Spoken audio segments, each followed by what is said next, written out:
We have books everywhere right now. Yeah. What else is new though, right? Yeah. Hey guys, and welcome back to another book video with your two favorite book nerds, Amy and Kelly. Today we are giving you some book recommendations. Yeah. The guns. The good We're bringing the guns. Yeah.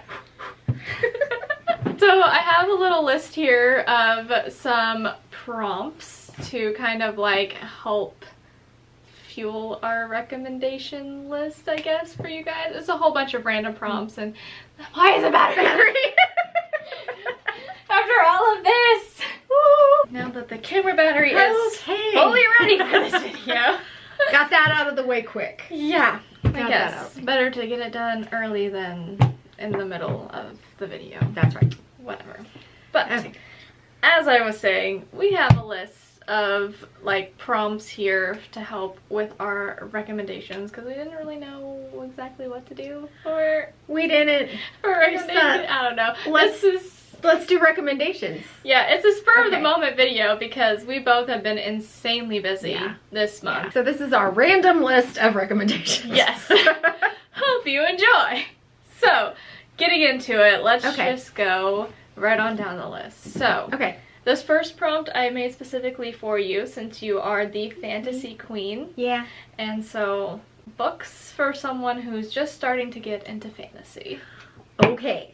I have many. So, because some of these I have none. So, I picked lots. Okay, so we're going to start with just about anything by Mercedes Lackey. So, these could be young adult, but still enjoyed by adults. So if you have, you know, a young one getting into, wanting to try some fantasy, these would be good too. So I have the first one that I ever read by Mercedes Lackey is the Last Herald Mage trilogy. Got a little glare going on there. Which includes, I don't know, there's like 3 books in this trilogy. So there's that one. And the Queen's Own series by Mercedes Lackey, which includes Arrows of the Queen, Arrow's Flight, and Arrow's Fall.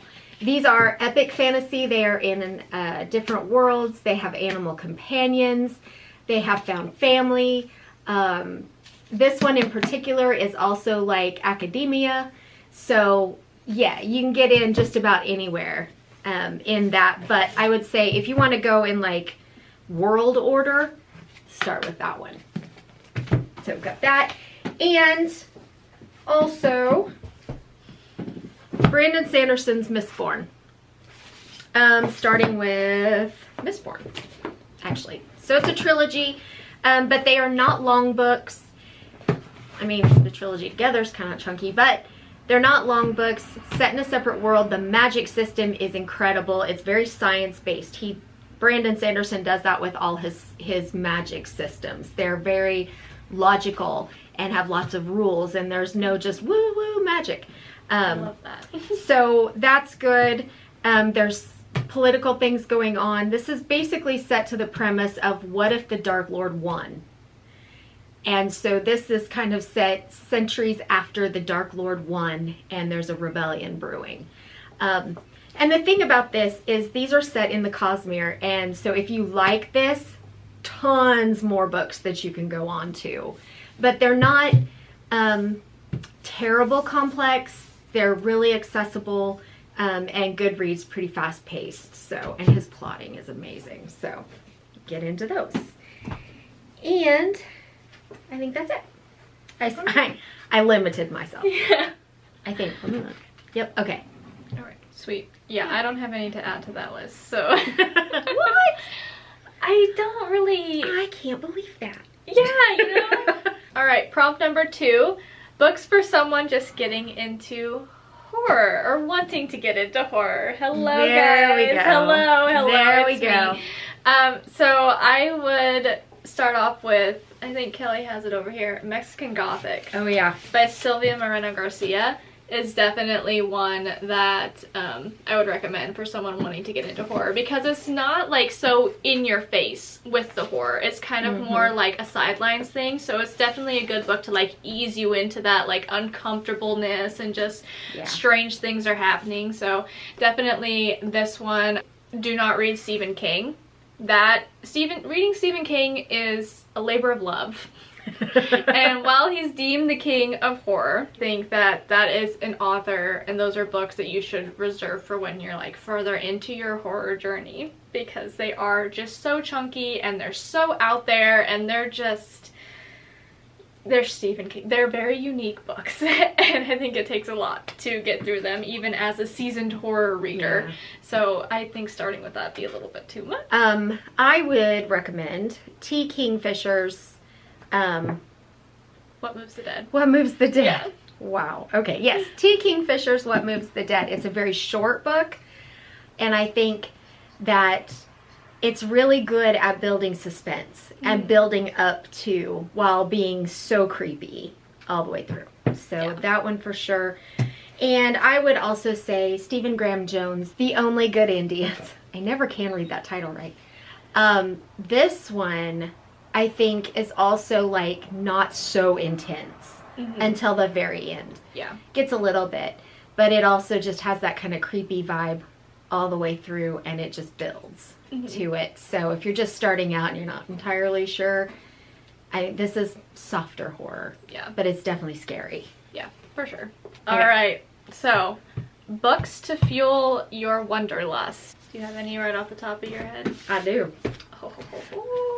American Gods by Neil Gaiman. This is like the ultimate road trip book.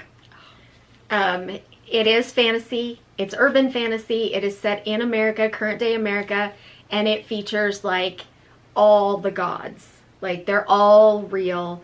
They were all like brought over with immigrants, as well as some, as well as some native gods, and they just, it features Shadow and Mr. Wednesday, and they just travel all over the United States. They're trying to recruit other gods to their side in this coming war.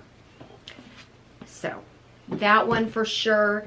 And Thistlefoot by Jenna Rose Nethercott. This is also a road trip story, and their mode of transportation is a house with chicken legs. Oh my gosh, that's so awesome. So, yeah.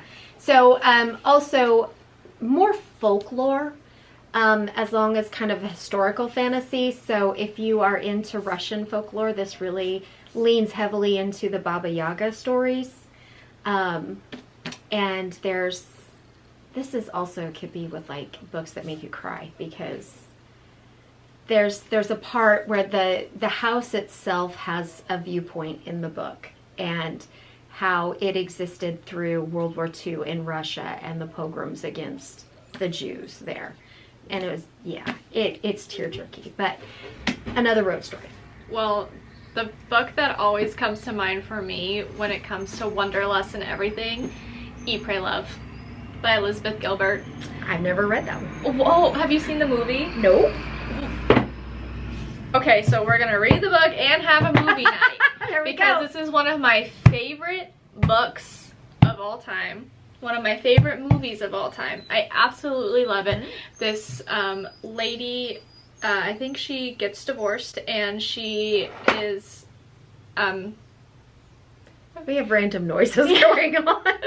Pretty much starting over again with everything, and so she just decides that she's going to do everything that she has ever wanted to do, and like whatever she can to try and find happiness again. So she just goes on a trip, travels the world. She goes to Italy and eats pasta like every night and makes friends with all these foreigners, and it's, oh my gosh, it's just like the best story, and I love it so much, and it just makes my heart happy. And the movie is an absolutely amazing adaptation of the book. Like, it's very perfect. So that's always gonna be my #1 pick for a Wanderlust book. All right, so books that changed your life. You don't have any? I really don't, no. All right, well, I got two. Okay, you go ahead. Okay, so first we're gonna do Over the Top by Jonathan Van Ness. Jonathan is actually from the show Queer Eye. I don't know if anyone out there watches it, but I absolutely loved this book. It's kind of like a memoir, a biography, whatever. It's his story. He's talking about his life and growing up and going through all of the trauma and things that he went through, and it really just is a book that kind of makes you feel very empowered, like by the end of it, like just like he made it through all of this trauma, and it makes you think about all of the trauma and things that you went through as well, and like you both made it through and you both are doing great. And it's just like, I don't know, it was just, I read this book at the right time in my life where it really helped me dig out of a hole. So I definitely will put that as a list of books that helped me and changed my life, along with The Happiness Project by Gretchen Rubin. This book had an even greater impact than this one did, and as you can see, the tabs are insane. I loved this book. I devoured this book, and it actually sparked and inspired me to start my own like little happiness project there for a bit. And it was just like, oh, depression, who? Let's do this. Life's great, you know? And so, yeah, these definitely are two books I would say, like, if you are feeling really just down on yourself and just completely in just a dark hole and you want to try and dig out of it, I would recommend like both of these because they changed a lot of things for me. So, yeah. Book so bizarre you question the author's sanity. This is a fun one. I have several. Like, many. So, I'm going to start with The Ballad of Perilous Graves, which is set in an alternate New Orleans. And it involves Perilous Graves, Perry, and his sister as they try and save this alternate world. And there's also like our world New Orleans in it, and like how there's ways between the two, and there's a trap, and just the things that are in this book, like living songs that float down the street, or living graffiti that like will come off the walls and dance and float down like colorful ghosts in the streets, and flying taxis, and so much imagination in that book. Gideon the Ninth. I don't know what kind of drugs the author was on when she wrote this book, but they were good. This is also one that could be like very horror. It's like a closed door murder mystery, set in space with magic and lesbians. So there's necromantic magic. You can see the cover. As weird as that cover is, and I think it's gorgeous, but that's kind of how crazy that book is. Piranesi by Susanna Clark. Yeah, I don't even know how to describe it. It's a beautiful little book, and it is about this man who lives in this house, this magical house, and it's his whole world. So his whole world is the house. There's an ocean in the basement. There's sky in the upper floors. The tides come in and they'll flood various things. And he goes around, and there's like statues all over this house, and he takes care of the statues. And then there's this other person that lives, or at least visits the house. And so it's kind of their interactions. It's a very strange sort of book that does come together in the end. And How High We Go in the Dark by Sequoia Nagamatsu. This is a collection of short stories, actually, but they're all interconnected. And not just like in the same world at the same time, but like characters from one story will show up in another person's story. And anyway, it's a pandemic story, so I'll get that right out. If you have any PTSD with pandemics, probably do not read this. But this pandemic is so bad it killed like something like 95% of the population. And so all of the random industries that come up with that and how people deal with that. And it's another one that could cry your eyes out with it. But it is strange and bizarre. So, yeah. Yeah. For sure. All right, my rec is going to be easily John Dies at the End by Jason Pargin. I still do not know how to pronounce his last name. But, okay, if the cover tells you anything about how weird this book is, okay, this is why I bought the book. And oh my gosh, it's so weird. There's like different dimensions and monsters and time travel, and like there's just like so many sci-fi things happening, but also it takes place, like part of it takes place like in our world, and it's just what in, like, so many times I literally would have to just stop reading this book because I'm like, what is even going on? What is going on? Like, it was so weird. It was like, I feel like this would be a great book to read if you were on drugs, because it felt like I should have been on drugs when reading this, because he clearly was on drugs when he wrote this. And it's like, in fact, it talks a lot about drugs in this book, because there's like a certain drug that you can take that like completely just, oh my gosh, it like explodes people. It's like, there's so many things, and like the little, oh. I still haven't read this book.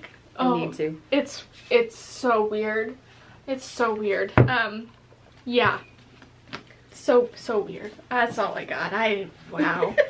It's a lot, man.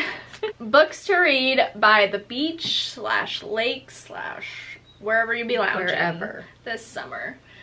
So I'm gonna kick off right away because I think, yeah, pretty much anything by Emily Henry would be a good one. Book lovers, people we meet on vacation, happy place, for sure would be one that I recommend. I also would say Dial A for Aunties. Oh yeah. Would be a good one. Just, yeah. It's super lighthearted and funny, and it's books that, you know, like, you can't take them seriously, and they don't take themselves seriously and all that. Just fun. You know, if you don't think too hard about it. Yeah. So Dial A for Aunties and Emily Henry. Those are my two recs. Yes. Sure. I am just going to add in, because I had it and it fit, is The Dead Romantics by Ashley Poston. Again, with the same, you know, just, you can read it quick. It's an easy read. It's a comforting read. It's a feel-good read. Everything is happy at the end, and because it's a romance. But yeah, I mean, for me, I'll read anything, anywhere. True. So, you know, I don't necessarily have to like go, oh, I need my beach read. I'll take whatever I'm reading. But I think the vibe should be light. Right. Light, easy reading. And for sure. I think this qualifies as well. Books that made you feel uncomfortable. This one's easy for me. The Troop by Nick Cutter. That was quick. It was so uncomfortable. It's memorable for that reason. This book was another book that I had to stop reading, and not because it was so bizarre, just because I was so uncomfortable. Like, I literally felt my body just tensing while reading this book, and I had to stop for like extended periods of time reading it, like hours, before I could go back to read this book again, because it made me feel so uncomfortable. But I loved it. I loved it so much. It was a 5-star read for me, so I highly recommend. But just know that there's a lot. Trigger warnings for animal harm big time in this book. There's just a lot. There's a lot happening, and it's definitely one that'll make you feel uncomfortable. I picked Eleanor Oliphant is Completely Fine by Gail Honeyman, because this book was just so, what do they call it? Like, I was just so embarrassed for her. Like secondhand embarrassment? Secondhand embarrassment. Almost the whole book. There was one point I had to stop reading because I'm like, I know what's going to happen, and I do not want to read this. I do not want to read it. I don't. It's just so uncomfortable. But such a good book. Mm-hmm. So good. Books based on real life events. So, I don't read a whole lot of nonfiction, but the one we just did, Killers of the Flower Moon by David Grann, about the Osage people in Oklahoma and how they were being systematically murdered for their oil rights. Yeah.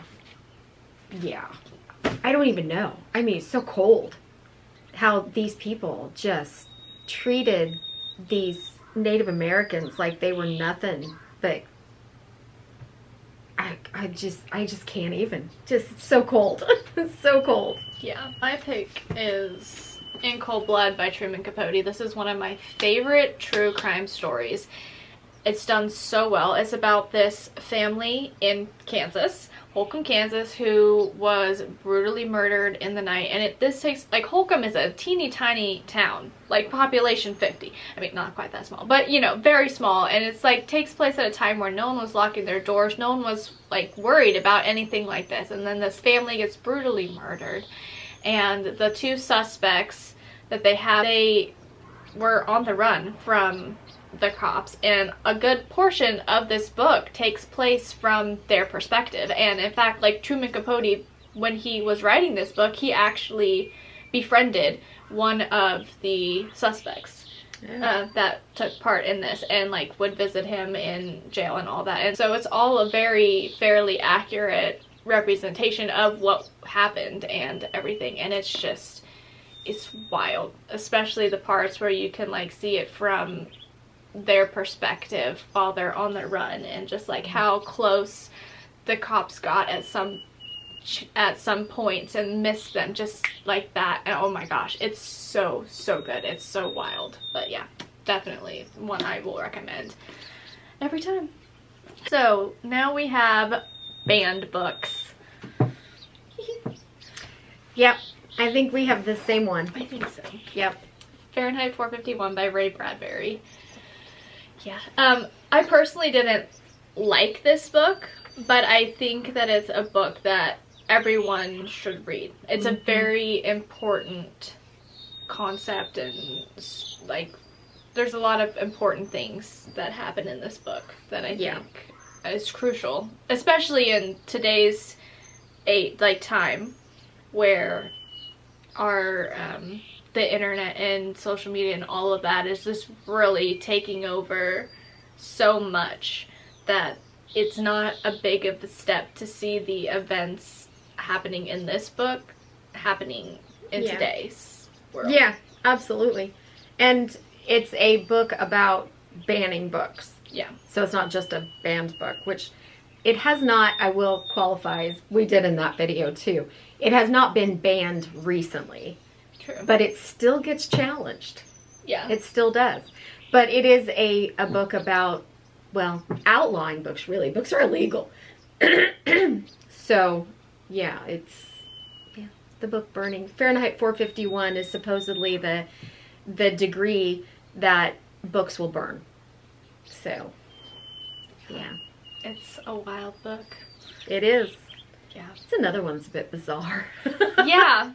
Definitely. Okay, books for heartbreak.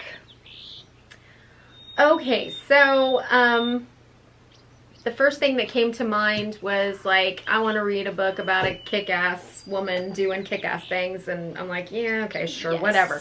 But what I went with was a book that will entirely take me out of my own life. So I picked The Justice of Kings by Richard Swan. This is an epic fantasy book that is so complex. There is so much going on in this book. There is political upheaval, there is religious upheaval, there's magic, really cool magic.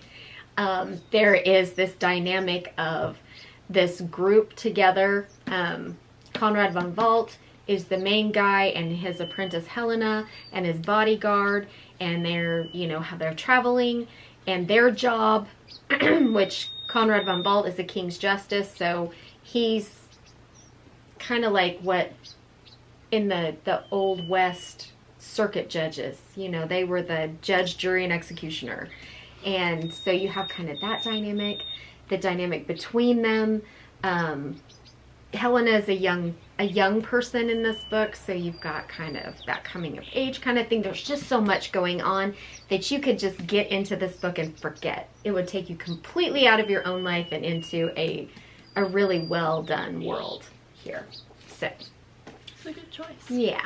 Okay, so usually for me, all of the heartbreak times, I love to do like horror stories, thrillers, stuff like that, because that's what makes me happy, reading about people getting, my happy place. It's my happy place. So pretty much anything like that. But there is one book that I do specifically remember reading when I was going through a very, very hard and heartbreak. and that was The Modern Breakup by Daniel Chidiak. And this was a book that was actually recommended to me by a friend who was just like, yo, I read this when I went through my like heartbreak, breakup, all of that, and it helped me a lot, and so I gave it a shot, and I remember it being one that also I was just like, wow, okay, like this has laid out so many things for me to be like, wow, now that someone has said this, it's like, yeah, okay, that makes a lot of sense. And like, yeah, you know what, he was a piece of trash. And or like whatever, you know, it's like a very good book to like kind of help you realize that it's okay to not be in that relationship anymore, make you realize that they just weren't the right person for you, that you're gonna be okay, and all of that. It's definitely like more of a self-helpy book. It's nonfiction, but I remember it being very good, and I know it's really, really short, so there's also a positive. YA books. Oh wow, I didn't see that one on there. Okay, so I'm gonna go with, okay, it's more middle grade, but I think YA covers such a span. I'm gonna go with it. It is T. Kingfisher's A Wizard's Guide to Defensive Baking. And this book is so amazing. It is about this young woman who is a baker, and she has magic with her baking, so she can encourage bread to rise or yeast to activate. She makes gingerbread men as part of her job, and she can animate these gingerbread men to make them kind of dance and stuff. But anyway, she comes to work one morning and she finds a body in the kitchen. And so it kind of kicks off this whole event. Come to find out that there are more powerful wizards that are targeting kind of less powerful wizards like she is. And so she has to kind of go on this quest to save her own life and save people like her. And there is a sourdough starter that is homicidal. And one time she pushes too much magic into these gingerbread men, and they are just like forever animated. So they're actually little characters in themselves, and it's really good, and it's funny, and it's really a good book about how even the little people can have a big impact on the world, just doing their thing. The other one is one I just finished, and that is, it's kind of also more of a middle grade book, but again, it goes. The Last Quintista. And this is a science fiction book about the world is, the Earth is going to be destroyed by a comet. And so they have these ships that, kind of the lottery, you know, important people, scientists, artists, you know, and then from the lottery they get on these ships to go. They've already scouted out a new world to go to, but it's going to take like over 400 years to get there. And so they go into their little cryo chamber kind of thing. But there are also people who have volunteered to be on these ships that they're called monitors.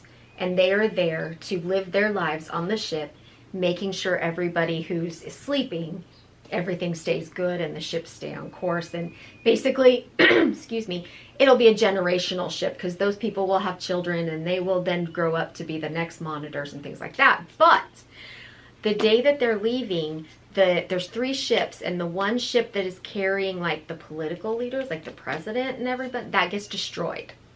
And so there's this group called the Collective, and they see the way to like world peace is if everybody was the same. Like, so a bit like communism, but even more extreme than that. And so they take that as their ability to, or their time to take over. So it, the book's main character is Petra, and she is one of the sleepers. And as they're sleeping, they get like all of this information downloaded into their brains so that when they wake up 400 years later, they're all like mini geniuses. But one of the units that she chose was storytelling and stories, because her grandmother had been a big storyteller. She wanted to follow in her grandmother's footsteps and be a storyteller as well. And so with the Collective, though, they wanted to wipe everything away. And so something goes wrong with Petra, and she does not get wiped out. So when she wakes up, the collective is kind of where they envisioned back in, 400 years before. And Petra has to fight to be kind of her own person. And it's really good. It's a bit bizarre too, but it's really good. I liked it. So I would do that one too. I would say one that we actually just recently read, Anatomy. Oh, yes. Yeah. Yes. That one. I have the sequel up here. Yeah. Yeah, that's a good one. That was a surprising one. That was good. So good. Anna Dressed in Blood, I think, is also another good YA one. Mm-hmm.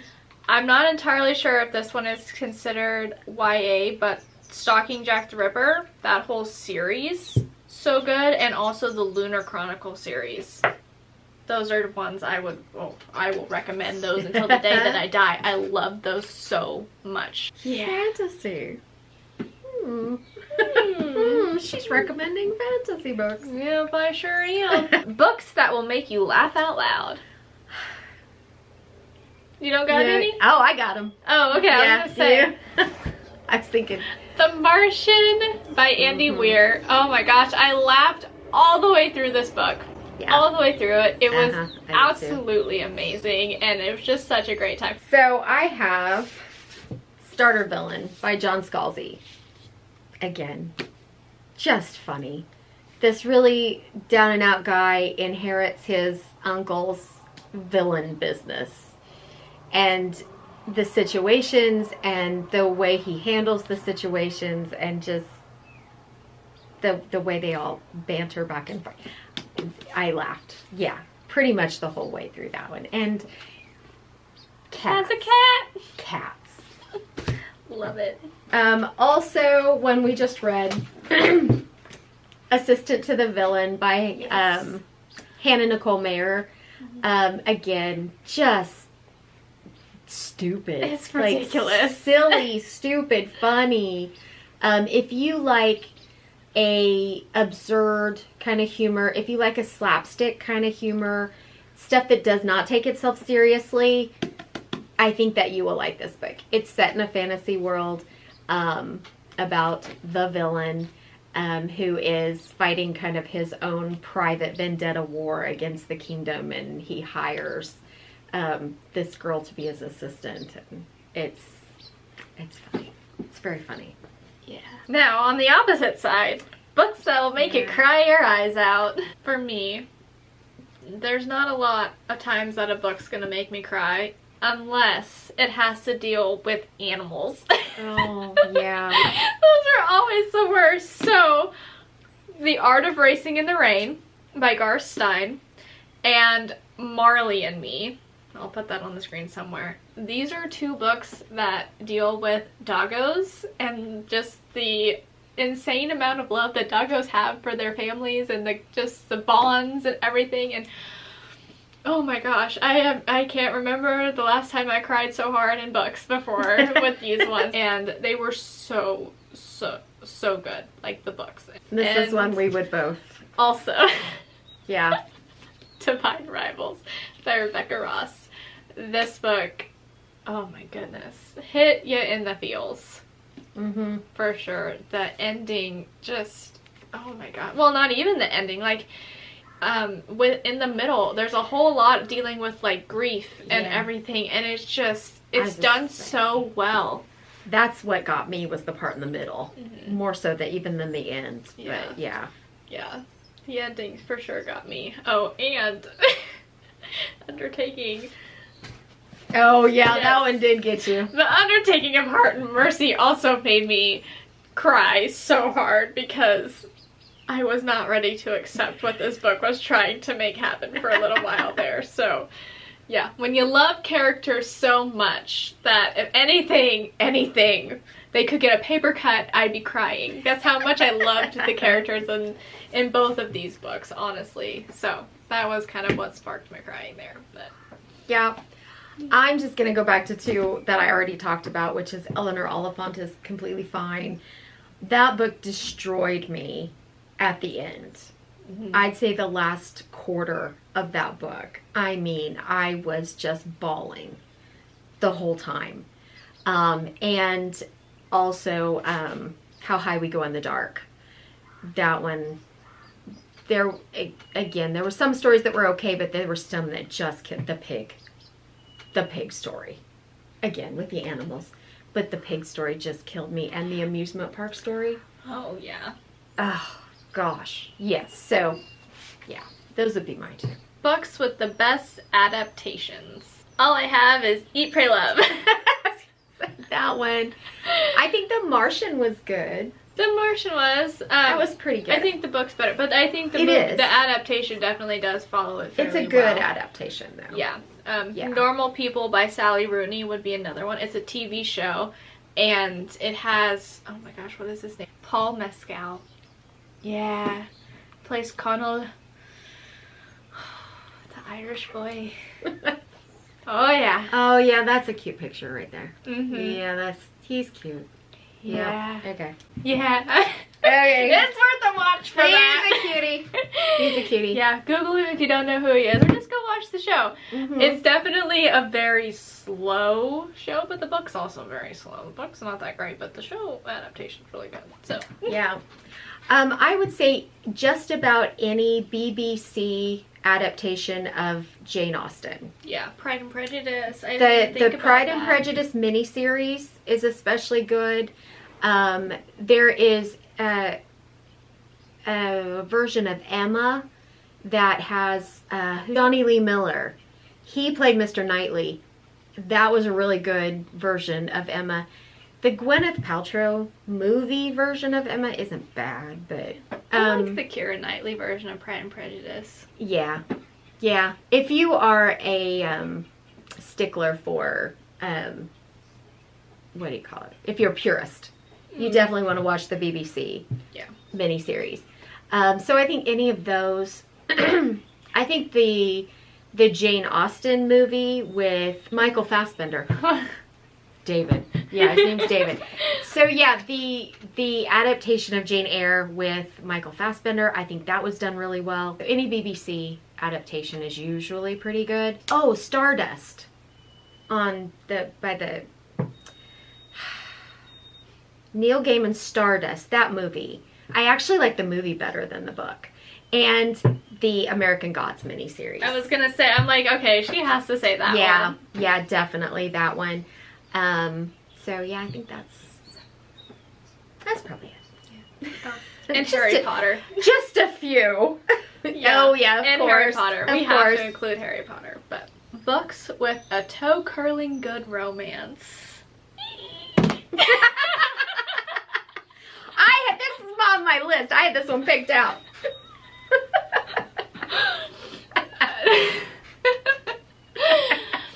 By far, one of the best romances I have ever read in a book. Yeah. Like, would die. We're picky about romance, too. Yes.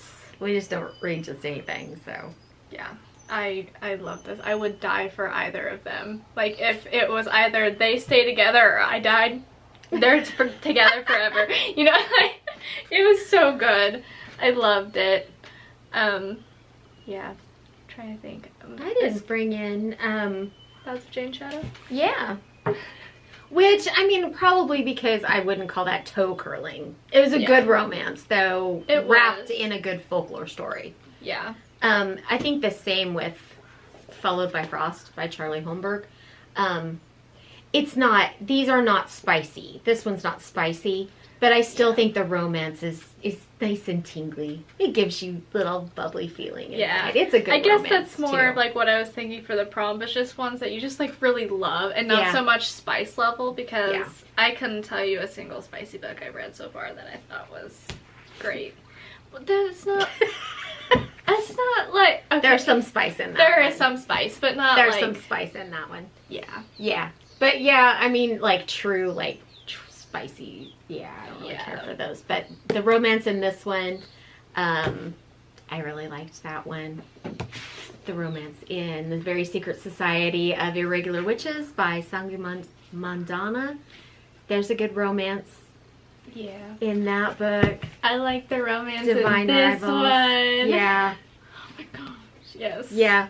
We tend to, I think we both kind of agree, we tend to like the romance that is more about the relationship and not the spice. Yeah.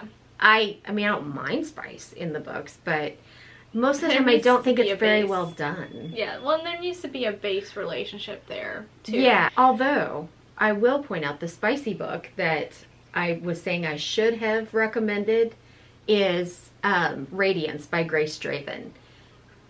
The spice is good. I actually like the spice in that book, but the relationship between the two, I think I said they are the healthiest couple I have ever read in a romance book in my life. They are so good. They start out as friends and it grows into more, and there's never a time that they don't have each other's backs and support each other, and it's just such a healthy relationship that's kind of refreshing to read. So that one too. Yeah. Well, then I think that that's going to do it for our book recommendations. Yeah. So hopefully somewhere in there, there's something you can find. I mean, my goodness. We gave you so many options. This stack, and here's another stack, and oh yeah, here's a stack over here. So hopefully Think you can find something in there? I hope so. Yep. And this isn't even all of them that we talked about. Yeah, no. So, there you Yeah. go.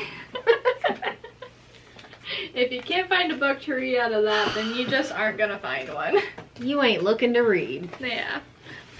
But. Well, anyway. Anyway, yeah. We'll just do this. Yeah, finish this out like this. Maybe that needs to be our thumbnail. Just put all the books up there and peek through. Yes, I agree.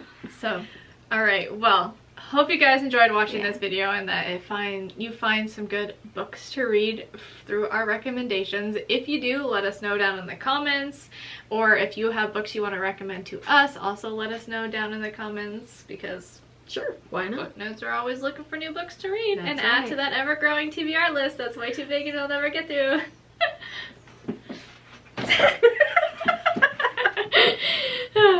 So yeah, if you did enjoy watching, please be sure to give the video a thumbs up, and if you're not already subscribed, go on down below the video and hit that little red subscribe button and join the Everyday Adventure family so you can see our beautiful faces every Sunday with more book videos. Also, be sure to go and join channel memberships if you want even more content from the Everyday Adventures channel, like members only videos, live streams every now and then, and also early access to all of the non-book related content. Also, go follow us on TikTok and Instagram at Everyday Epic Book Club. And other than that, as Amy mentioned, I don't know if she did actually, now that I've said that, Amy has all kinds of other content on her channel, so go check it out. And you can see home renovations and cleaning and organizing and shopping hauls and travel videos and kittens who aren't little kittens anymore. They're monster huge. Massive cats. Yeah. So you can see all of that. And if that's not enough, go check out our blog too. So you can see articles on more travel and Watch It Wednesdays, where she reviews Netflix videos, and also Foodie Fridays, where she goes out to eat and gets pictures of yummy stuff. And sometimes she takes me with her. So check all that out and become a part of the entire Everyday Adventurer family. Yeah. Alright, well, that's gonna do it for our video today. Like I said, hope you guys enjoyed watching. And I'm Amy. And I'm Kelly. And we are The Everyday Epic. See y'all in the next one. Bye.